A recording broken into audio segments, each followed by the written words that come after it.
outcome-based is there are no mistakes. There are only learnings. There are only opportunities for learn and opportunities for change and growth, and having that. I've had so many. I can think of another young man who was very fun. He was doing short track cycling.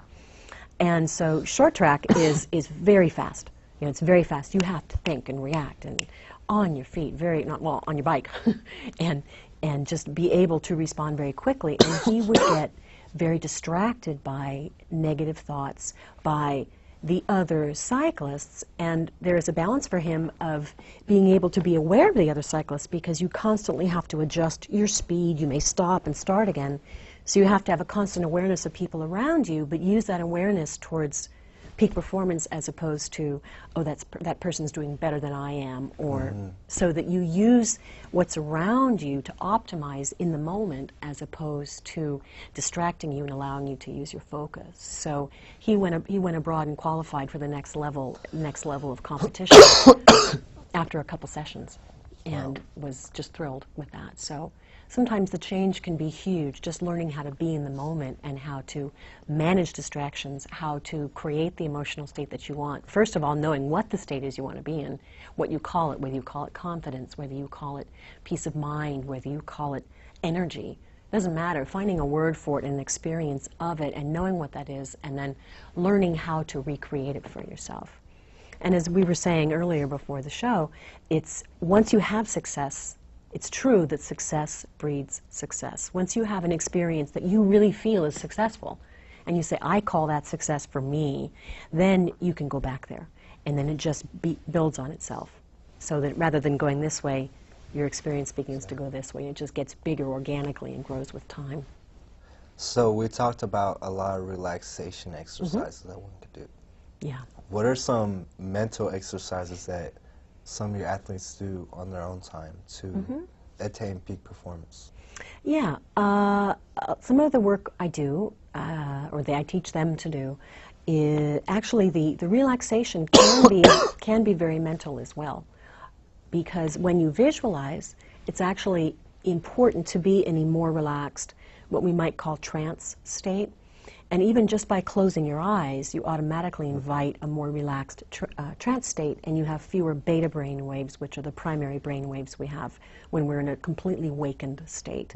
So you reduce the betas and you bring more alpha theta. Alpha theta, when you have alpha theta brain waves, that's what they call the zone. One of the things I do is also biofeedback, and you can see that when someone is in the zone, they have primarily alpha theta brain waves, and there are ways to train on software so that you can do that as well.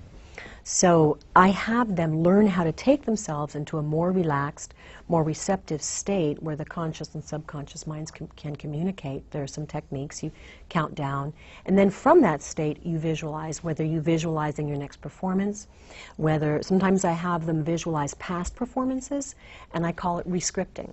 So they'll go back in the past and make it be the way they wanted it to be.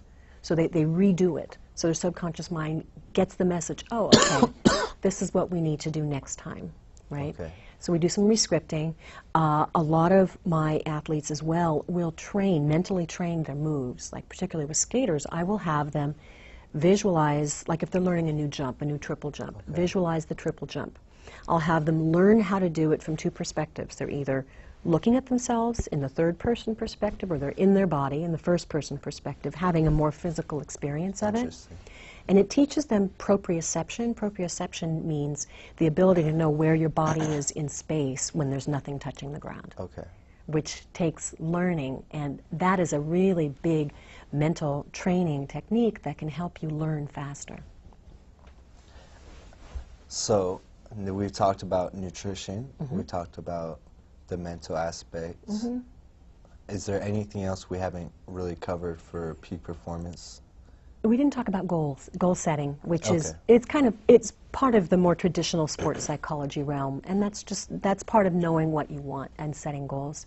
And one point I would like to make is that there's not just what you want the outcome to be, what you want to place, or whether you want to win, but I also make sure that my clients set what I call not just a quantitative goal that's measurable, but also a qualitative goal. How do I want to feel during my next performance? Do I want to be alert? Do I want to be positive? You know, what is the state of mind and body, so that they begin to be comfortable being in that kind of gray space of how do I feel?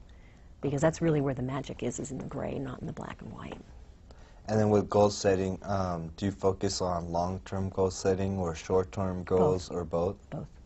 And one of the things that I found with goal setting is that oftentimes people make goals, but they don't give themselves a realistic means of attaining that goal. Right. And they don't set specific time schedules. They Right. just say, I want to do this, Right. and that's that. So specifically on goals, I felt that it was often best when whatever aspect of life you're making is to make specific goals. Like, I want to be able to do a triple axel within the next 2 months. Right. And then keep checking up on yourself to see whether or not you're making progress. Because Exactly. if you just make general goals, you're not giving yourself a pace to keep up with, and you're not giving yourself a realistic means of achieving it. It's kind of, when it happens, it'll happen. Right. You're right. That's really wise.